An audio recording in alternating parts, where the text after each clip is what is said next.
Tadros e esse é o seu programa diário de entrevistas aqui na Rede Diário de Comunicação.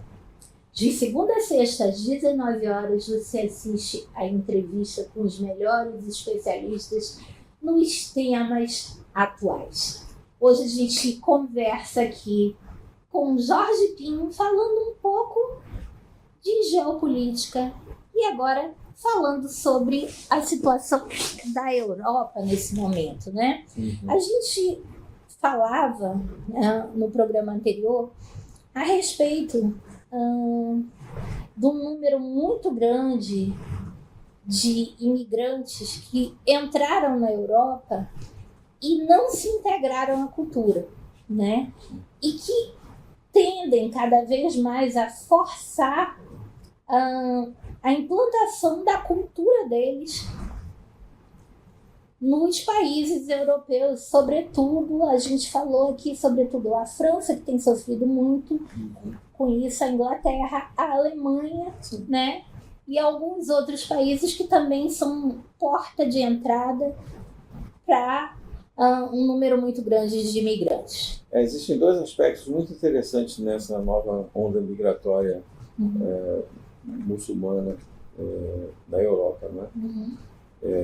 Primeiro é que os países que realmente começaram a receber são os países que seriam mais ocidentais, os países mais liberais, Inglaterra, França, a Alemanha, né? A Bélgica. Alguns países receberam em maior profusão. E os países do leste europeu simplesmente fecharam suas fronteiras para essas populações e criaram corredores. Então disseram assim, se você quer passar aqui pela Hungria, por exemplo, você vai passar pela Hungria, mas vai seguir direto lá para a Alemanha ou para a França, para quem te deu acolhida. Aqui, essa população não fica. É muito interessante isso. E eram países que estavam dentro da famosa cortina de ferro, né, mas que conseguiram se libertar saíram de dentro da esfera de influência da antiga União Soviética, se libertaram desses regimes socialistas muito duros de esquerda, né, e passaram a ter como orientação ideológica uma linha mais de centro-direita, muito mais alinhada com os valores de ordem, da família, liberdade. E vamos combinar que esses países nunca foram o objetivo, né, de imigração do povo, principalmente, sobretudo, o muçulmano, que é o que mais entra, né, nesses países ditos de maior liberdade, né? E o outro fato é a questão da quantidade, de como eles se multiplicaram nesses anos, né? Porque a gente volta a dizer, né? A Europa é um continente pequeno comparado aos outros, extremamente pequeno, só olhar o mapa. Comparado aos outros, e é um continente onde os povos sempre tiveram como cultura um número limitado de filhos, sempre tiveram como cultura valores, digamos assim, modernos, né, comparado com o resto do mundo. E aí, de repente, você vê que a Europa ela está perdendo o número de habitantes originais daquele país, estão ficando pequenos diante do número de muçulmanos, pelo fator simples, a cultura de reprodução de número elevado de filhos faz com que um casal de muçulmanos se multiplique por 5, por 6, por 7, muito rapidamente, né? Sim. E o europeu comum continua com a política do filho único. Sim. O que leva a Europa a isso é o seguinte, os países como França, Inglaterra, Alemanha, os países eles vivem das suas populações, essa que é a grande verdade. Não existe só existem nações, países, porque existem as populações. Claro, senão seria somente território. Então os países dependem, os governos dependem da população. É a população que gera riqueza, é a população que paga impostos, é a população que produz, que planta, enfim. E o grande trabalho do governo é organizar toda essa situação. E através da burocracia, das regras, né, de todos os sistemas. Mas os sistemas previdenciários da Europa, principalmente, sofreram com a taxa de envelhecimento, exatamente esse problema que você relata, como a população tem uma taxa de natalidade muito baixa, né? Então, esses sistemas previdenciários que funcionam como verdadeiras pirâmides, eles dependem do ingresso de pessoas jovens na base da pirâmide que possam contribuir com suas rendas e com os impostos que pagam para que o sistema todo funcione e consiga gerar. Com a taxa de população caindo, era necessário trazer novas pessoas para injetar sangue, literalmente vida, sangue nesses países. Né? E daí surgiram a oportunidade. E politicamente, como eu falei no bloco anterior, havia também a situação de que governos progressistas mais abertos a esse tipo de prática usariam essas populações como base eleitoral para se manter no poder e se perpetuar por muito tempo. Esse modelo funcionou durante algum tempo, permitiu o ingresso de grandes massas e a população, como você disse, cresceu na Europa, mas isso vem gerando sérias consequências de relacionamento dentro das sociedades, das mais diversas sociedades. Eu te relatava, por exemplo, problemas da Sharia, que é a lei islâmica, que proíbe que em determinados dias festivos as pessoas pratiquem determinados atos, que os muçulmanos não querem apenas eles cumprirem, eles querem que os europeus passem a cumprir a Sharia e passem a funcionar pelo sistema deles. Né? Agora, eu escrevi um ensaio muito interessante sobre essa situação na Europa, mostrando, inclusive, ocorrências na Festa da Canção em junho de 2025, na França. Tem um festival de canção e tiveram mais de 120 relatos de mulheres que teriam recebido picadas de drogas para desmaiarem. Aquele famoso Boa Noite Cinderela, né? Só que injetado. E isso é um grande medo de... E aí a imprensa, e aí é interessante que uma grande mídia internacional, as grandes agências, relataram esse episódio como sendo assim, que mulheres haviam sofrido essas picadas, que não se sabia muito bem a origem, quem haveria sido. Aqui teriam sido presos 12 suspeitos, mas não se dizia quem eram os suspeitos, nem... Outra coisa, todo mundo, quando eu estudei redação em língua portuguesa... Você, quando aprende a dar uma notícia, você tem que apurar essa notícia. Não é só isso, né? Uma das coisas que eu aprendi em técnica de redação é que notícia requer uma pessoa, um ser humano, na verdade, a idade, qualquer redação tem que ter sujeito, né? Mas notícia de jornal, isso o meu professor de português, eu me lembro da aula agora, ele dizendo, meu filho, notícia de jornal precisa referir pessoas. Claro. Tem que dar. Por isso que normalmente muitas das redações antigas, fulano de tal, 32 anos, não sei o que e tal.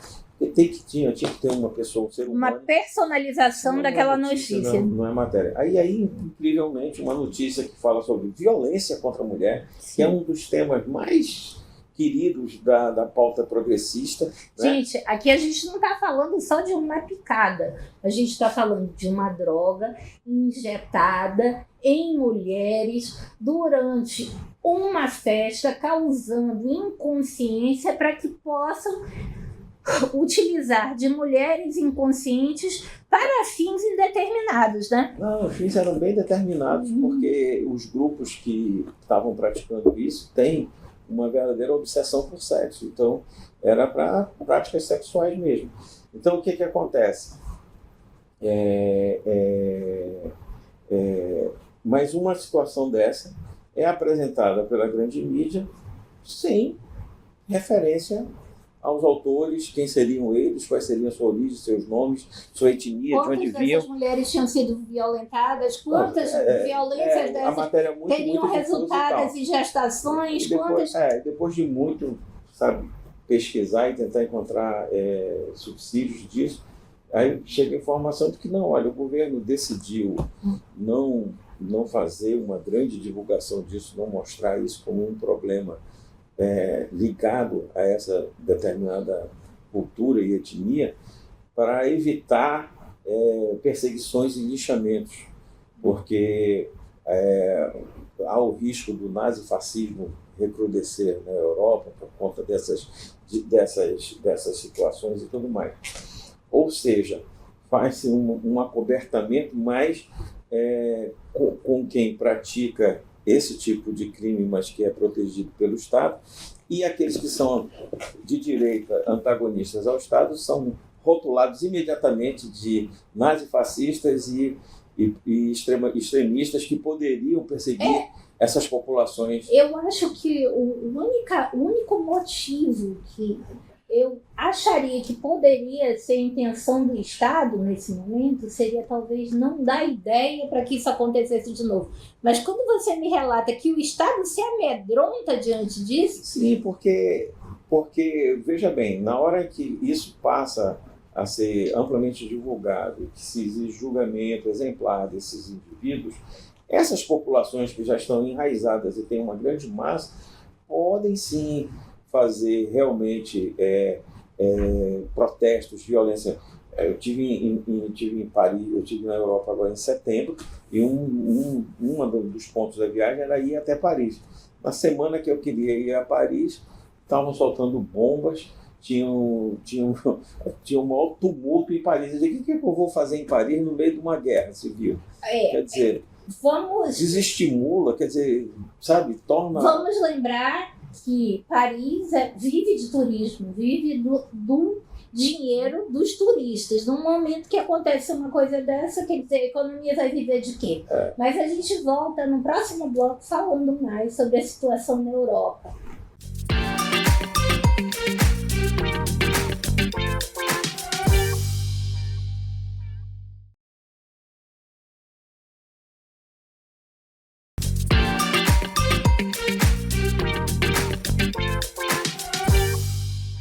Aqui nesse último bloco, falando sobre geopolítica com Jorge Kim. Jorge, me surgiu uma pergunta agora aqui. Nós falávamos num outro programa a respeito de como o Irã, que viveu nos anos 50, 60, 70, até o final dos anos 70, com mulheres com direitos, garantias, com uma série de benefícios que a realidade de hoje cortou, ou seja, houve um retrocesso muito grande numa civilização que já era avançada. E eu te pergunto, é possível que a Europa também sofra um retrocesso por conta dessa pulverização de outras culturas? Sim, ali dentro, e isso te preocupa? Da mesma maneira que a gente vê o Estado se amedrontando com isso, te amedronta o fato da possibilidade da perda de liberdades e de direitos que a Europa já conquistou muito antes de todo mundo? Sim, isso é um dado que realmente preocupa a Europa, entendeu? O cidadão europeu médio, ele se sente... Principalmente a França, que a gente vê que a base de toda a estrutura na França é a igualdade, a liberdade e a fraternidade, né? A partir de um momento que está caminhando para não se ser livre, nem igual, nem fraterno. Exatamente por professar esses valores, abrir o seu espaço, abrir o seu país para receber com essa grandeza e com esse espírito, isso é tomado pelo outro, por aquele que chega, né? Tipo assim, vou tirar proveito da sua ingenuidade, dos seus valores. Então, seus valores, eu vou utilizar eles. Eu não sou obrigado a cumpri-los, porque você me dá a liberdade de eu não ter que cumprir os seus valores. E agora eu, além de não cumprir os seus valores, eu quero impor para você os meus. Gente, isso me causou aqui um medo de, num momento de raciocínio. E aí, quando se começa a falar nisso com esse grau de objetividade, é que o discurso de esquerda vem mais forte. Não, isso é xenofobia, isso é racismo, isso é preconceito, é perseguição. A gente não está falando de perseguir povos, a gente está falando de povos respeitarem a cultura do país onde eles estão. Olha, Jorge Pinho, a tua família é de origem europeia, né? O teu pai chegou aqui e rapidamente ele passou a tomar banho todos os dias, né? A comer uma farinha, né? O que acontece é a gente sempre aprende que na casa dos outros a regra é da casa. Então você está nós que temos dupla cidadania. Na verdade, é muito mais pesado para a gente, porque nós temos que cumprir regras no Brasil e em Portugal. E regras distintas, e nos adequarmos a culturas distintas, a modos e visões de mundo distintos. Mas a beleza do mundo... Era isso que eu ia falar. A verdadeira beleza do mundo está nessa diversidade. Está nessa diversidade. Mas quando isso já começa a causar... Conhecer uma cultura diferente, uma religião diferente, uma filosofia diferente e interagir com todas elas, respeitando e colhendo o que cada uma tem de bom, é o melhor que o ser humano pode fazer. Mas quando isso chega a causar medo, né? Eu pensei aqui, imaginamos aqui, a França, ela prega a igualdade, a liberdade, a fraternidade, e ela vive, como a Inglaterra também, né, de dinheiro de turismo, né? A família real inglesa, ela existe. Em grande parte, né? Não, ela existe justamente pelo que ela gera de riqueza. A partir do momento que ela não gerar riqueza através do turismo, principalmente, ela com certeza não vai mais existir, não vai mais ser uma monarquia. A França vive de turismo, né? A gente fala de países onde grande parte da sua renda é o turismo. Agora, quando você pensa que turistas que já estavam na Europa, em outros países, começam a temer ir, né, para a França, você imagina aqueles que não estão ainda. Não, e a França é engraçada, né? Porque eles vão programar. Nós temos uma pauta, por exemplo, uma das maiores pautas da humanidade atualmente é a questão da segurança. Sim. Do mundo inteiro, a segurança entre os países e a segurança interna dentro dos países. Né? Então, há críticas severas em relação ao Brasil, por causa de violência e tudo mais e tal, que realmente precisa ser trabalhado. E as pessoas às vezes têm medo de vir ao Brasil por ser um país considerado um país violento. Mas Paris, como eu estou te dizendo, em setembro agora não estava nada diferente. E outra coisa. Eu estava me sentindo mais tranquilo de ir ao Rio de Janeiro do que ir a Paris. Porque aí a gente já está pensando em terrorismo, já estamos pensando em... Explosão de bombas e tudo. Eles fazem um negócio meio maluco, é uma coisa temperamental. Mas isso é desde os anos 80 que eu acompanho. Sim, e a gente já teve quantos grupos terroristas e separatistas na Europa e fazendo esse tipo de misógino. Mas só que hoje tem um dado mais grave, né? E isso depois de ter sido até arrefecido durante alguns anos, retorna agora com esse viés, né, ideológico, meio teocrático e de esquerda, né, muçulmana. Então isso é um problema muito sério. E eles estão formando na Europa gerações de pessoas que não têm uma identidade cultural nem europeia nem muçulmana.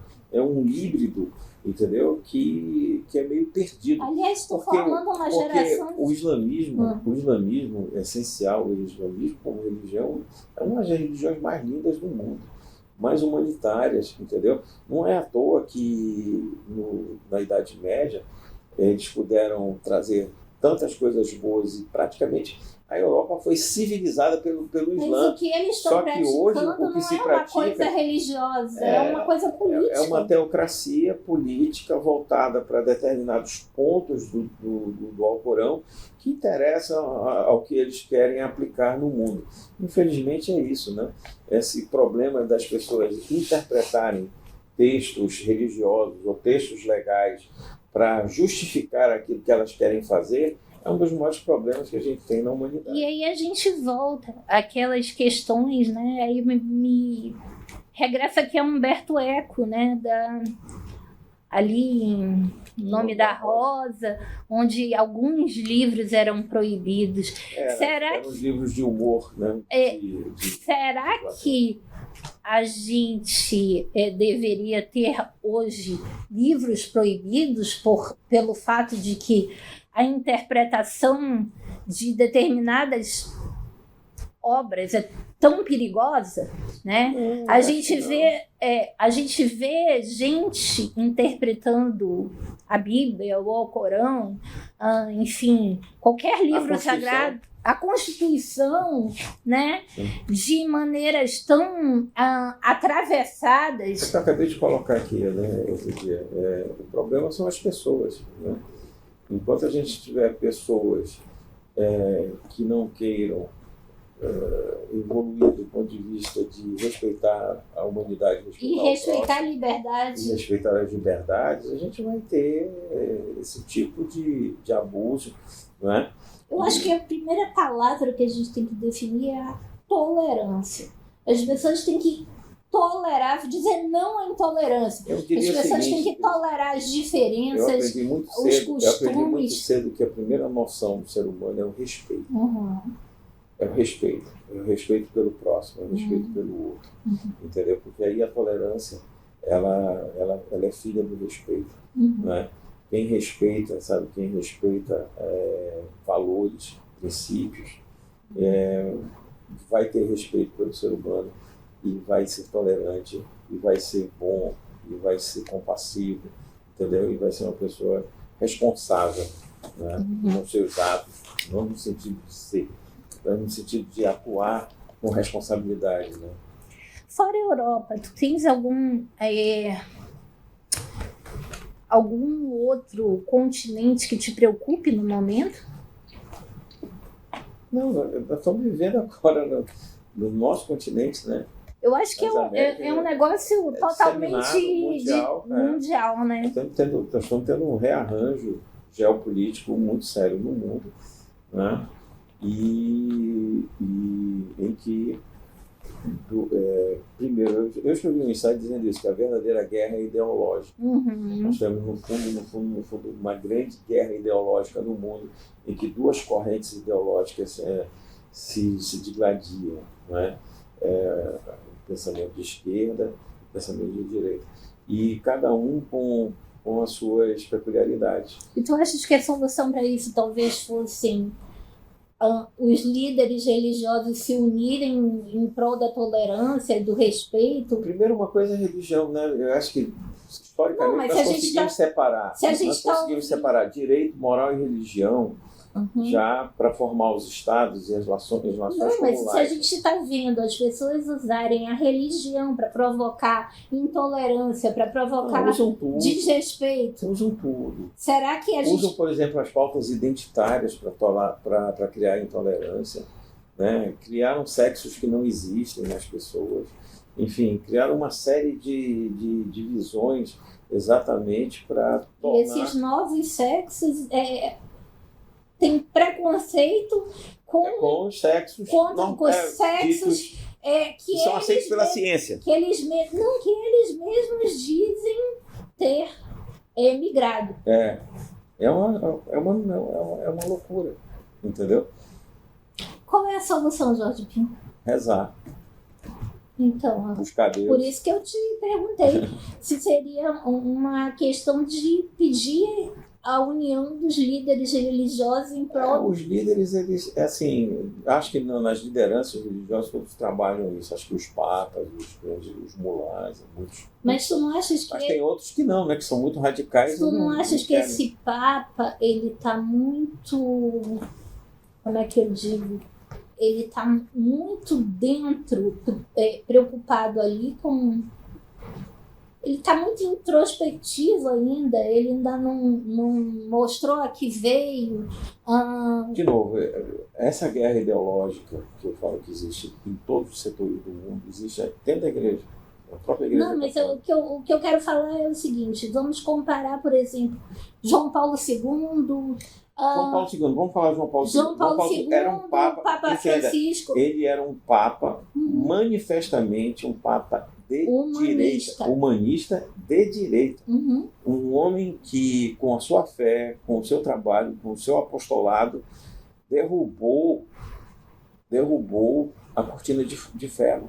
Entendeu? Acabou com, assim, lutou pela libertação da Polônia, conseguiu salvar a sua população. Hoje a Polônia é um país país que dá lição de liberdade, de liberdade e tudo mais e tal. Enfim, mas o que aconteceu dentro da Cúria,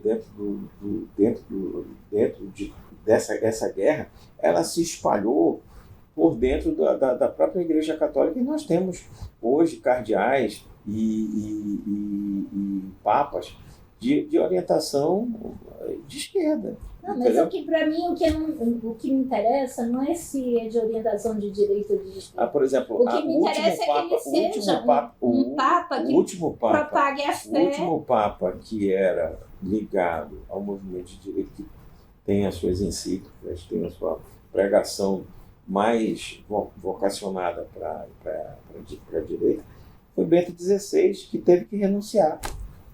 Mas aí por uma questão de saúde. Jorge, o tempo terminou. Não é que o assunto não me interessa, mas eu acho que a gente tem que pedir realmente pela paz. Com certeza. O que todo líder religioso, qualquer pessoa de qualquer religião quer e sonha, né? Sim. Paz entre as nações, paz entre os povos, e eu acho que pode começar... Respeito às diferenças, às diversidades, mas um respeito que é parte dos dois lados e não só de um, né? Então vamos aqui pedir pela paz mundial. Um beijo para vocês, fiquem com Deus, com Alá, com Jeová, com qual que seja a sua fé, né? Sim. E até o próximo programa. Obrigado. Boa noite.